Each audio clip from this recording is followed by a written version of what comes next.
This story is titled, My Fiancée Suggested We Sign a Prenup, but when she saw the terms she refused and ran crying to my best friend. So I caught them cheating and exposed them both. Hey Reddit, my name is Marcus and I'm 36 years old. I run a small electrical contracting business here in Miami. Nothing too crazy, but it keeps us comfortable and I genuinely enjoy working with my hands and fixing things. There's something satisfying about solving electrical problems that people can't figure out themselves. My wife Victoria is 31 and works in corporate training. She's completely immersed in that whole motivational speaker world. You know the type. Her calendar is always packed with vision board workshops, energy reset Zoom calls, and chakra alignment sessions. She's constantly talking about manifestation and spiritual growth, which honestly isn't really my thing, but I've always respected that it makes her happy. We've been together for about 7 years total, married for 3 of those years. We've always had pretty different personalities, but I thought that's what made us work well together. She brought the energy and optimism. I brought the stability and practical thinking. Or at least, that's what I believed until everything started falling apart. So last Thursday was supposed to be just a completely normal, chill evening. I had just finished rewiring the guest bedroom, a project that had been dragging on for weeks, and I was finally ready to relax. I was wearing my usual weekend sweats, looking forward to absolutely nothing more exciting than zoning out on the couch with some mindless Netflix show. I had already made myself a turkey sandwich and had it sitting on the coffee table ready for a perfectly lazy night. That's when Victoria walked into the living room. She wasn't dressed up or anything, just wearing her casual yoga pants and an oversized sweater, but something about her energy felt different. She had that look on her face.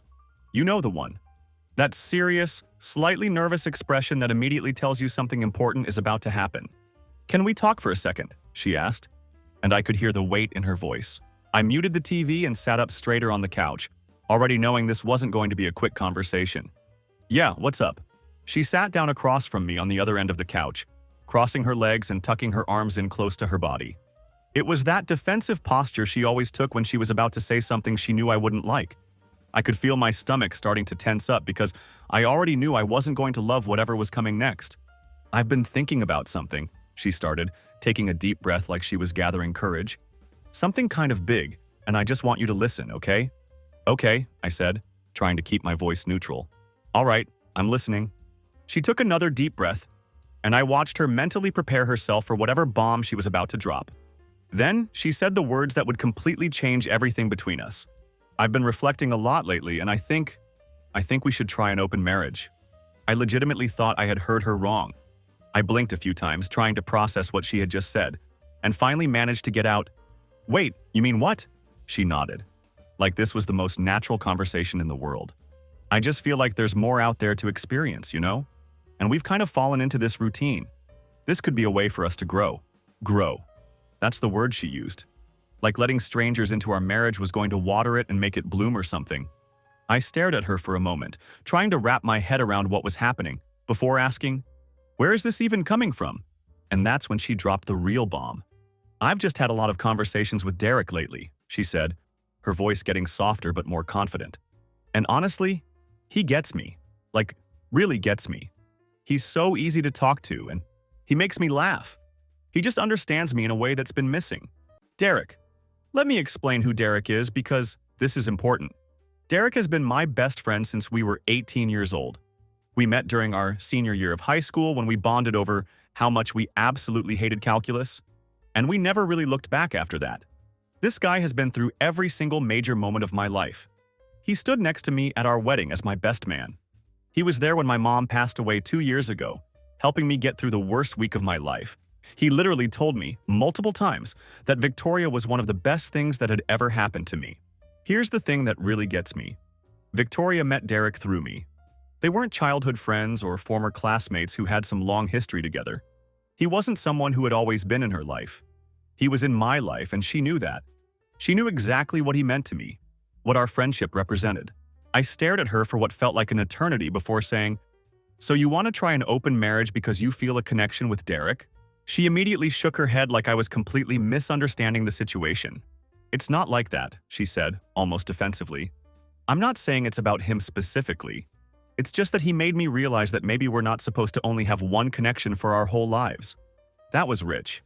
So Derek wasn't the reason for this sudden revelation, But she felt the need to bring up Derek by name and talk about how well he understands her. She rolled her eyes like I was the one being unreasonable here. "Don't twist it," she continued. "I'm trying to be honest with you." But she wasn't being honest. Not even close. She was trying to frame this whole thing like it was about mutual growth, like she was handing me some generous gift of self-discovery. In reality, she had already emotionally outsourced part of our marriage to someone else. She had already started building something with my best friend and was now trying to get my permission to make it official. I didn't scream. I didn't jump up and start pacing around the room or throw things. I just sat there, processing everything, and finally said, "All right." She actually brightened up at that response. "Really?" she asked, like she couldn't believe it was going to be that easy. "Yeah," I said, nodding slowly. "Sure." She smiled like I had just agreed to start recycling or something equally mundane. "Wow, I thought you'd be more upset about this." I looked at her directly and said, "Nope, it's your truth, right? You're just being honest." She took that completely at face value, apparently thinking we were suddenly on the same page about everything. But I wasn't saying okay because I was on board with her plan. I was saying it because I needed to know more. I needed to understand exactly how deep this went and how long it had been going on. This wasn't some new idea that had just popped into her head. This was something she had already worked through completely in her mind, probably even talked about with Derek. Maybe not directly, or maybe very directly. Either way, it was clear this was a planned conversation. This wasn't some wild thought she'd had after listening to a random podcast about modern relationships. This was essentially a test run for something she already wanted to do. And if she thought I was going to be the supportive husband, cheerfully encouraging her while she explored her feelings with my best friend, then she really didn't know me at all. I sat through the rest of that evening pretending to be completely chill about everything. She went about her normal routine like nothing earth-shattering had just happened between us. She kept scrolling through Instagram, texting people, probably Derek for all I knew at that point.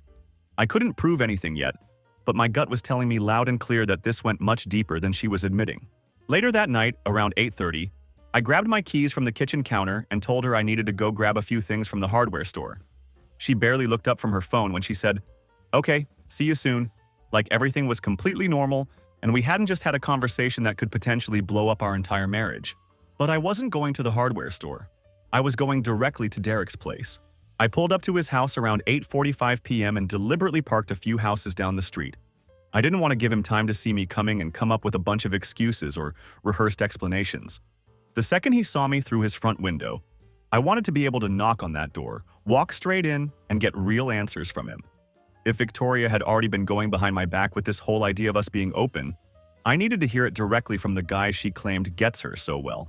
I knocked twice on his front door, and after a few seconds he opened it wearing basketball shorts and a tank top, holding a protein shake like it was the most important item in the world. "Yo," he said, just like that, like I was dropping by to discuss fantasy football or borrow a tool. I stepped inside without waiting for an invitation and said, "We need to talk." He raised an eyebrow but stepped aside to let me pass. "All right," he said, though I could hear a slight shift in his tone. I walked into his living room. Same old place with that weird incense smell he always had going, and the same gaming chair positioned in front of his TV. But now everything felt completely different, like I was seeing it all through a new lens. I sat down on the edge of his futon, still not entirely sure how I wanted to approach this conversation, while he sat across from me and waited. So I decided to just say it directly. Victoria told me she wants an open marriage. He didn't flinch. He didn't act surprised or confused. That reaction, or lack of reaction, told me everything I needed to know right there. I continued, watching his face carefully.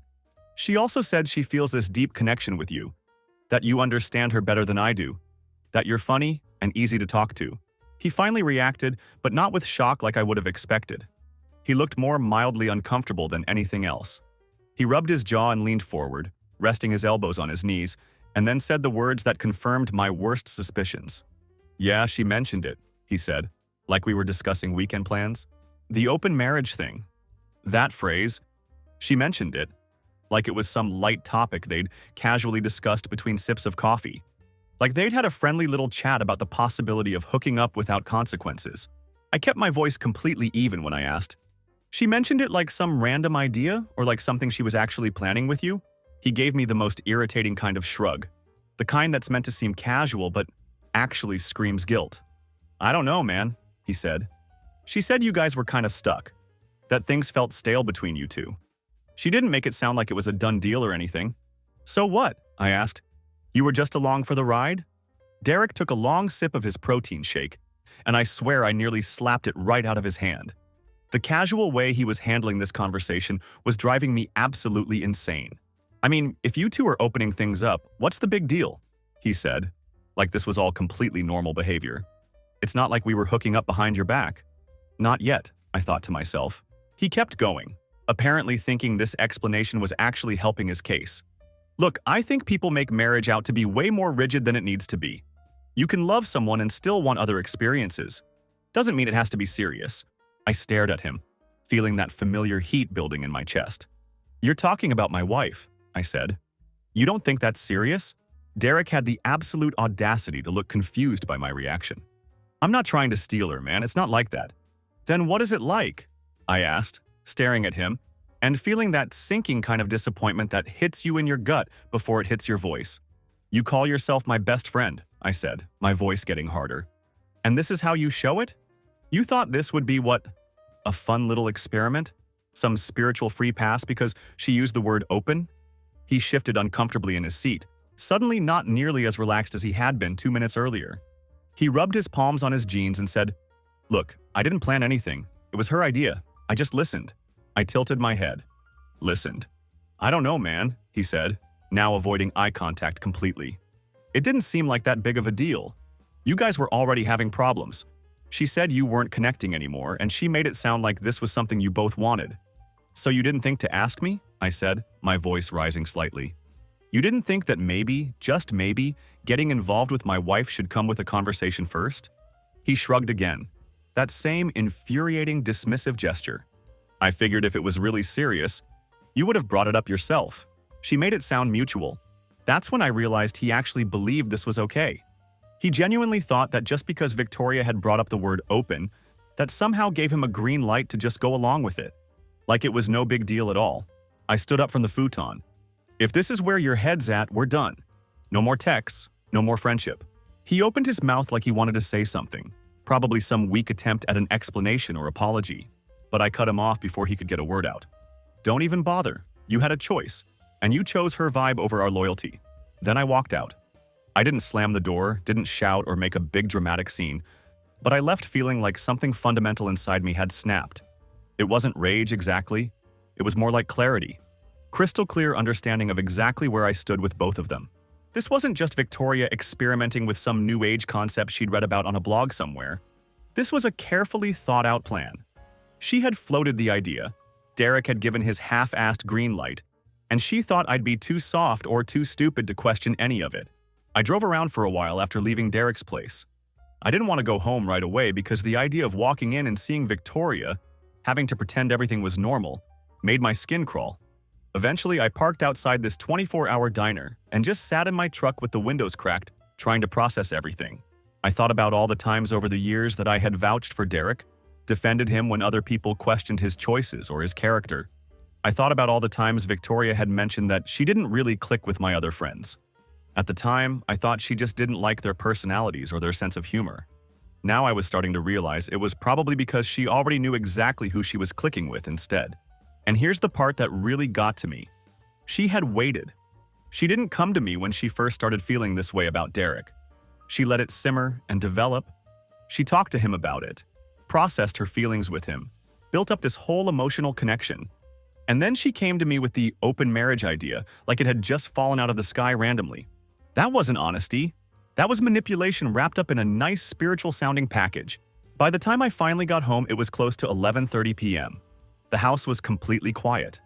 Victoria was already in bed, probably thinking I'd come home ready to have some deep follow-up conversation about our growth and this exciting new chapter in our relationship. I didn't say a single word to her. I just took a shower, grabbed a pillow and blanket, and laid down on the couch to stare at the ceiling for what felt like hours. I didn't sleep much that night. I just laid there thinking about how absolutely crazy it is that someone can go from being your partner, the person you trust most in the world, to treating you like some outdated piece of furniture they're thinking about replacing. The thing is, I wasn't going to just sit around and mope about it. She wanted to be open? Cool. Let's see how she liked it when the door started swinging both ways. The next morning, I woke up with the world's worst tension headache and maybe 4 hours of sleep total. Victoria was in the kitchen making her usual sad little green smoothie, acting like she hadn't just completely nuked the foundation of our marriage less than 24 hours earlier. She smiled at me like absolutely nothing had happened and asked if I wanted eggs, like we were still starring in the Everything's Fine show instead of the spin-off called My Wife Wants to Test Drive My Best Friend. I just said no and went back to brushing my teeth. I couldn't stop thinking about Derek's face when I told him we were done. Not because I was having doubts about that decision. I wasn't. But because of how completely unbothered he had looked. Like this was all just some harmless social experiment and not something that could blow up years of friendship in one conversation. The guy had really tried to pitch it to me like he was being enlightened. But what started brewing in my head that morning wasn't anger. It was strategy. Victoria thought she was being so clever that she had this whole freedom and honesty thing perfectly mapped out. But she had forgotten something really important about me. I'm not passive. I don't just fold when things get messy. If she wanted to play this game, I was done sitting in the stands. I was getting on the field. Enter Nicole. Nicole and Victoria have been friends since college, and I've always gotten along really well with her. Not in any kind of flirtatious way or anything, just genuinely good energy between us. She's always been the one person who would call Victoria out on her nonsense when no one else would. We had a really solid vibe, and I always appreciated that she treated me like an actual person, not just her best friend's husband. I hadn't talked to her one-on-one in probably over a year, but I figured if anyone would give it to me straight about this whole situation, it would be Nicole. So I texted her that afternoon. Hey, this is going to sound random, but do you have time to talk sometime today? Got something I need to run by you. Not a joke. She replied about 10 minutes later. Totally, everything okay? Want to meet up? We agreed on a coffee shop she liked downtown. She was already there when I showed up, wearing sunglasses and flipping through some business planner that had way too many colorful tabs sticking out of it. I sat down across from her, and she looked up with this little smirk. All right, spill it, she said. This sounds serious. I didn't bother easing into it or trying to soften the blow. I just said it directly. Victoria wants an open marriage. She brought it up yesterday, and she said she feels this deep connection with Derek. Nicole's eyebrows shot up over her sunglasses. Wait, Derek? You're Derek? Yep, I confirmed. She let out a low whistle and leaned back in her chair. Wow, okay, wow. Yeah, I said. I talked to him about it. He's not even trying to hide it. Says it's healthy to have more experiences, like marriage is some kind of tasting menu. Nicole shook her head slowly. That's absolutely insane. She's been talking about him constantly lately, but I didn't think she was actually thinking about doing something about it. That hit me like a punch to the gut. She talks about him with you? All the time, Nicole said. Derek understands me, Derek listens, Derek this, Derek that. Like it was completely obvious she was obsessed with him. I told her to cool it, but she acted like it was totally harmless. So not only had Victoria been emotionally building up my best friend behind my back, she had been doing it openly and repeatedly with her own best friend. I let out a laugh that didn't sound like a laugh at all. You ever just realize your entire relationship has been quietly circling the drain? I said. And nobody bothered to tell you? Nicole looked genuinely sympathetic. I'm sorry, Marcus, that's really messed up. We sat in silence for a moment, both of us sipping our coffees and processing the situation. Then she tilted her head and asked, So what now? That's when it hit me. You know what? I said, leaning forward. Let's make her uncomfortable. She wants open. Cool. Let's open this thing all the way up. Nicole raised an eyebrow, clearly intrigued. You saying what I think you're saying? I nodded. Not to be petty or anything. I just want her to feel exactly what she's trying to hand me. I want her to see that this isn't some fun game. Nicole didn't even hesitate. I'm in. We didn't plan anything outrageous or over the top. Just a casual hangout.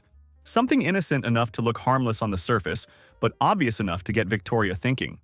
So that evening, Nicole came by the house to catch up.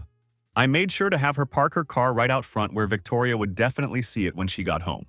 We ordered takeout, put on some random show in the living room, and talked like nothing weird was happening between any of us. Nicole was absolutely hilarious, by the way. Way more relaxed and fun than I'd ever seen her before. It wasn't romantic or anything like that. It was more like two people who had both been fed up with the same person finally having a space to just breathe and be themselves. Victoria came home around 9:30 p.m. I was lounging on the couch, Nicole was sipping tea in her sweats, and the second Victoria stepped inside the front door. Her face twisted like she had just smelled a gas leak. Oh, she said, trying her absolute best to sound casual. Didn't know Nicole was coming by tonight. Yeah, I said, not moving from my spot on the couch. We were just catching up, haven't talked in a while. Nicole smiled sweetly and said, "Nice to see you, Vic." Victoria's eyes flicked back and forth between the two of us like she was trying to connect invisible dots in real time. She gave Nicole a tight-lipped smile that didn't come anywhere close to touching her eyes. "Yeah, you too," she said. Then she paused and actually lingered there, like she couldn't decide whether she should sit down with us or start yelling. Instead, she folded her arms and said, "You didn't text me that you were coming over." Nicole didn't even blink. "Didn't realize I needed to. Marcus invited me?" Victoria's mouth twitched like she wanted to say something else but was trying really hard not to blow her cover. There was this incredibly awkward silence that filled up the room like smoke.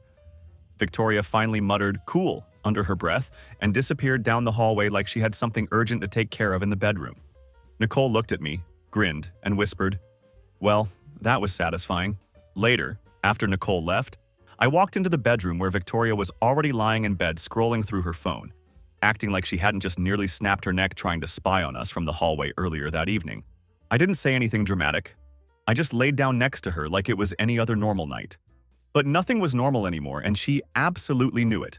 She stayed quiet for a while, probably trying to figure out how to bring up what had just happened without sounding jealous or hypocritical. Finally, she asked without looking up from her phone, "So how long were you planning to hang out with Nicole tonight?" I didn't answer right away. I just stared at the ceiling for a moment. "Couple hours," I said flatly. She locked her phone and placed it on the nightstand, like she was trying to control the timing of this conversation. "You could have given me a heads up," she added. "Just would have been nice to know." I turned my head slightly to look at her. "Didn't think I needed to run it by you." She gave this dry little laugh. "Right, because apparently I don't get to know anything anymore." And that was it. No big dramatic fight, no screaming match or long emotional monologue, just her trying to throw guilt my way without actually admitting why the air between us suddenly felt like a wire pulled tight and ready to snap. The next day, Victoria was sitting at the dining table with her laptop open, pretending to work, but I could feel her eyes on me every single time I moved around the house. The tension was so thick you could cut it with a knife. Finally, I walked over and leaned on the back of one of the dining chairs. "You keep asking about Nicole," I said directly. She looked up with this completely innocent expression. "No, I was just making conversation." "Yeah, well, just so you know," I said. "We're going out now." The silence that followed was absolutely eerie. Complete dead silence for about 2 full seconds. Then her expression cracked like glass under pressure. "You're what?" she said, her voice going up an octave. I didn't flinch or back down. "We've been seeing each other, hanging out more. It's been really good." She blinked at me like I had just admitted to committing arson. "Are you serious right now?" she said, standing up from her chair with her hands planted firmly on her hips like she was about to scold a child. "Completely serious," I said. "Nicole and I have been spending time together." "You know, your best friend?" "Yeah, that one." Her jaw literally dropped open. "You think that's okay after everything that's happened?" "After everything?" I repeated, genuinely confused by her reaction. "You're the one who brought up the open marriage idea in the first place. You told me Derek gets you in ways I don't. What exactly is not okay here?" "That's totally different," she snapped, her voice getting louder. "You knew what I meant when I said that. It was about expansion, about exploration, not about sleeping with my best friend behind my back." I almost started laughing at the irony. "Behind your back? I literally just told you right now, completely openly. That's something you never gave me the courtesy of doing." Her voice went up another notch. "You know how that makes me look? How that reflects on me?" "Oh, now you care about optics," I said. "That's interesting." She started pacing around the dining room, full-on dramatic foot stomping like she was performing on stage. "Nicole is supposed to be my friend. That's betrayal. That's like a complete violation of girl code." "You broke the marriage code," I said calmly. "I'm pretty sure girl code doesn't outrank that." She spun back around to face me, her face getting red. "You're doing this to punish me. That's all this is. You're trying to make me jealous." "Actually," I said, keeping my voice completely even, "I'm just doing exactly what you told me you wanted. Something new, something open. I'm just not crying about it in a smoothie bar afterward." She went quiet for a second, and I thought she might finally sit down and have a rational conversation about this. Nope. Instead, she stomped her foot. Literally stomped it like a toddler having a tantrum. "This is so messed up," she yelled. "Nicole always liked male attention anyway. Of course she would do something like this. I bet she was just waiting for an opportunity like this to happen." "She didn't chase me, Victoria," I said. "We talked, we connected. You know, that thing you said was missing between us. She rolled her eyes so dramatically I swear I heard something crack. You're pathetic, running to my leftovers. That comment made me pause for a moment. Then I said, if she's your leftovers, why are you this upset about it? She didn't have an answer for that. Instead, she grabbed her purse and stormed out of the room, muttering something under her breath about how she was going to warn Victoria was quiet for the next couple of days. But it wasn't the kind of guilty, apologetic quiet where someone is trying to fix things. It was more like she was plotting something, trying to figure out if there was anything happening that she wasn't in complete control of. Her whole energy had shifted dramatically. The smug, floaty vibes she'd had when she first pitched the whole open marriage concept were completely gone. She was shorter in her responses to me, always on her phone, and constantly half watching me like she was waiting for me to slip up somehow. But there was still one thing that was really bugging me. I didn't actually know how far things had already gone between her and Derek. I knew she had talked to him, maybe flirted with him, definitely emotionally vented to him about our relationship, but I didn't know if she had already crossed any physical lines. And even though she kept denying that this whole thing was specifically about Derek, her behavior was telling a completely different story. Then, on Tuesday night, she made a crucial mistake. She left her phone on the kitchen counter while she jumped in the shower, completely unlocked. This was huge because Victoria normally guards that thing like it contains government secrets. Face ID, 6-digit passcode, the whole security setup. The fact that she left it sitting there at all told me she didn't think I would ever try to look at it. And normally, I wouldn't have. But at this point, trust had already completely left the building and taken the dog with it. So I sat at the counter staring at her phone. The screen kept lighting up every couple of minutes with notifications from names I didn't recognize, just initials, weird emojis, even one contact labeled Jasmine, which I was about 99% sure wasn't anyone from her work. I picked up the phone, lock screen. I needed to enter her passcode. First, I tried her birthday. Obviously, that didn't work. Then I tried mine, though I don't even know why I bothered. Also denied. I sat there thinking about what she might use.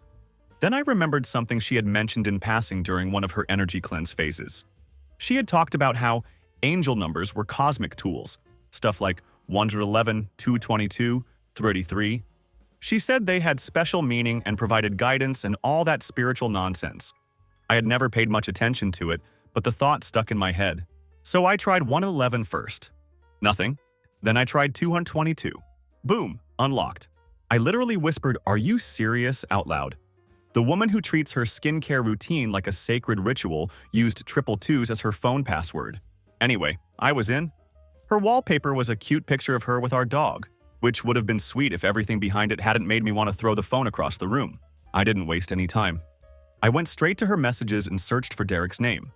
What I found was so much worse than I had imagined. They had been texting almost daily for at least a month. Long conversations, screens and screens of messages. Not just flirty banter, but actual planning. They were laughing about things I had said, with her writing stuff like, "He just doesn't see me," and "You always know exactly what to say," and "I wish we had met first." And then there was this message that made my stomach completely drop. "Going to bring it up this weekend," followed by "manifesting that he reacts well." Derek had been responding like this was the most natural thing in the world, saying things like, "Whatever happens, I'm here, and I'm not going anywhere," and I've always felt that vibe between us. But the one that really got me was this. If it doesn't work out with him, maybe it's the universe opening a door. So this wasn't just some theoretical exploration of modern relationships. This wasn't Victoria having a random thought after listening to a marriage podcast. This was active pursuit. Like a slow burn they had been cooking up behind my back for weeks. I scrolled further back and found even more damaging evidence. She had actually screenshotted a picture of me and Nicole from Instagram, one of those completely harmless brunch photos, and sent it to Derek with the caption, "So Marcus is suddenly hanging with my friends now, lol."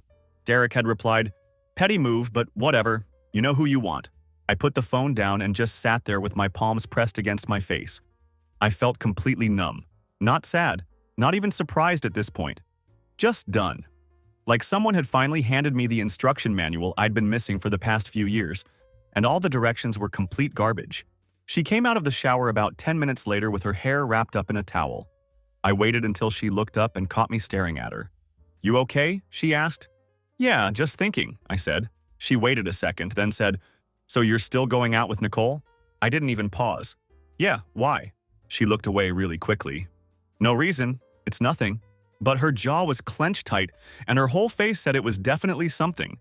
Everyone about what kind of person I really was. Cool, I thought. Good luck with that. About 2 hours later, I got a text from Nicole that said, "So Victoria just showed up at my apartment screaming like a complete lunatic." Apparently, Victoria had shown up at Nicole's place completely unannounced, banging on the door and demanding to be let in so they could talk face to face. When Nicole didn't immediately open the door, Victoria started shouting through it, saying things like, "You betrayed me, and I hope you feel good about stealing what I had." I texted back, "You okay?" Nicole replied, "Better than she is, that's for sure." I didn't bring up the text messages right away. Not yet. I wanted to sit with this information for a while and make sure that when I did confront her, I didn't just blow up and say something that would turn into meaningless noise. But I knew exactly what I was going to do next. I had let her start this whole game. Now I was about to finish it. I pulled out my laptop and Googled divorce lawyers nearby. Nothing flashy or dramatic. I just typed divorce attorney prenup and picked one with decent reviews and no weird stock photos on their website. Calling felt heavier than I had expected, not because I was having doubts about this decision. I wasn't. I just knew that once I made that phone call, I couldn't pretend anymore that there was any chance of saving this marriage. The receptionist was professional and efficient, and she booked me an appointment for the next day. The lawyer turned out to be completely straight to the point, which I appreciated. I told him everything: Victoria's open marriage proposal, all the Derek stuff, and most importantly, our prenup. He looked over the prenup documents and nodded approvingly. "Good news is you're well protected here," he said. "The house is yours, your finances are completely separate, and she signed this willingly with her own legal representation. You've essentially done half the legal work already." Then he looked at me directly and asked, "You absolutely sure you want to move forward with this?" "Yeah," I said without hesitation. He nodded. "Give me a few days to prepare everything. I'll send the divorce papers to your email once they're ready to be served." And that was that. The paperwork process had officially started. For the first time in weeks, I felt a sense of peace. 4 days later, I woke up and went to the kitchen where Victoria was sipping her usual matcha latte and playing some chill music on the Bluetooth speaker, acting like she was the main character in some perfect morning routine vlog. She looked up at me and smiled. "You want some eggs?" That's when I decided it was time. "So how long were you planning to keep texting Derek behind my back?"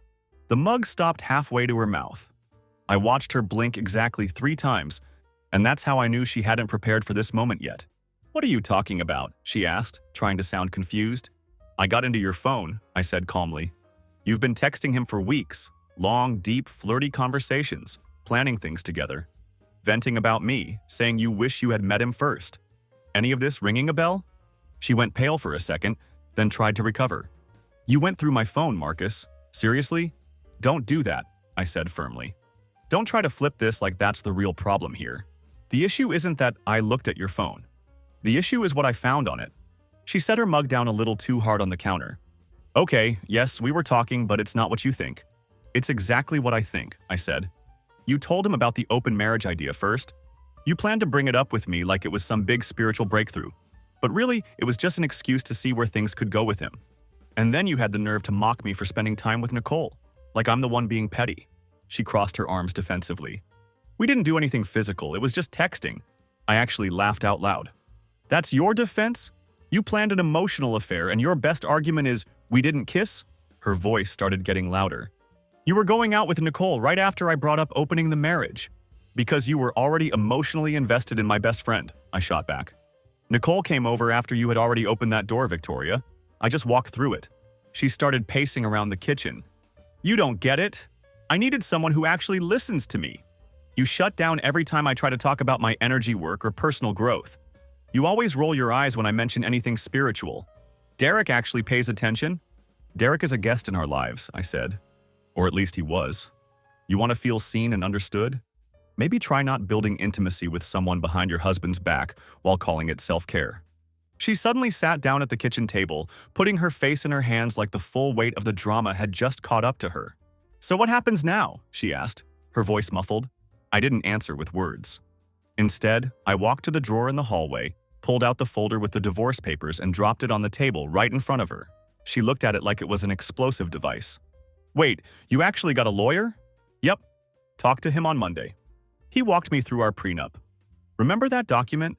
The one you were so proud to sign when we got married because you said I'd never need anything that wasn't rightfully mine? She stared at me with a mixture of shock and disbelief. You're really doing this? I'm not doing anything, I said. You did this. I'm just reacting with the same level of honesty you wanted to build this new, evolved relationship on. She stood up from the table and started crying. Not a complete breakdown or anything, more like strategic tears. Just enough waterworks to imply that I was being cold and unreasonable. You're throwing away 7 years, she said through the tears. You threw it away when you handed Derek the emotional pieces you were supposed to give me, I replied. Can't we try therapy or something first? She asked, like this was a reasonable suggestion. Oh, now you want therapy? I said. Not when you were brainstorming love languages with my best friend behind my back. She just stood there crying with her arms crossed, completely out of words. And honestly, I didn't feel anything anymore. Not anger, not sadness, not even disappointment. Just done. Done being the guy who stays quiet so other people can feel loud and justified. Done being told that my commitment to our marriage was just a boring routine that needed to be spiced up. I looked at her directly and said, You can stay at your sister's for a while. You're not staying here anymore. I have nowhere else to go, she said weakly. You have Derek, I replied. That comment hit her hard. Her face twitched like she wanted to say something. Maybe that he wasn't ready for her either, or that he wasn't answering her calls anymore. I don't know what was going through her head, but she didn't say whatever it was. She just walked out of the room without another word. About an hour later, she came back and said, Fine, I'll leave. I deserve someone who actually supports my journey anyway. I said, Great. Let me know when you find someone who will put up with you treating personal growth like a license to betray people. She packed 2 duffel bags, called a rideshare, and left by that evening. She didn't say goodbye to me. I didn't bother watching her go. I let the lawyer handle everything from that point forward. The divorce process went much faster than I had expected, thanks to that prenup. Victoria tried to get some money out of me by claiming she had contributed to my business emotionally, which was absolutely wild, considering she had once called electrical work uninspired manual labor. The court didn't buy her argument for even a second. She left with her clothes, a few pieces of furniture that were clearly hers, and whatever crystals she could carry in her bags. Nicole came by a few days after the papers were finalized, just to check in and see how I was holding up. We sat on the back porch with our coffee in comfortable silence, which honestly felt better than any deep conversation could have at that point. She asked how I was doing, and I told her the truth. I'm tired, but it's the kind of tired you feel after finally cleaning out a garage that's been cluttered for years. You're sore and exhausted, but the work is done, and you can actually see the floor again. She nodded like she completely understood what I meant. It's been just under 2 months since Victoria walked out of the house with those 2 duffel bags and a head full of "I deserve better" speeches. You'd be amazed at how quiet a house gets when all that background stress and tension just disappears. It's not like I suddenly started sleeping like a baby or dancing around the kitchen, making pancakes in an apron or anything dramatic like that. But it's quieter, calmer. The kind of silence that you actually want to be in. She moved in with her sister initially, but that arrangement lasted about 10 days.